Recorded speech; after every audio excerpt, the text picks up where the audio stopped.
Hi my friends, Mila Marie, your tech princess here.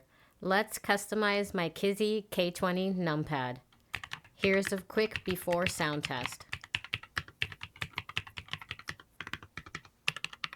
Now at present, I have my Ghibli-inspired keycaps, and they're great, but I really want to get it to match a new keyboard that I just got, so I'm going to change these keycaps to these blue and white bear keycaps. They are so cute.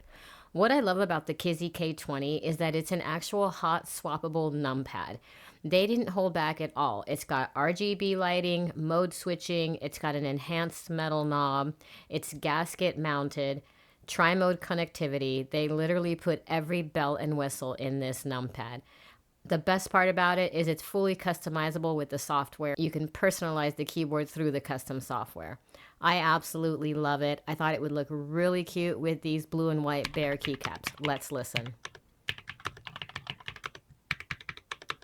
I love this so much, and I'm going to pair it with my Aula F87 keyboard. Look how cute they look together. I'm obsessed.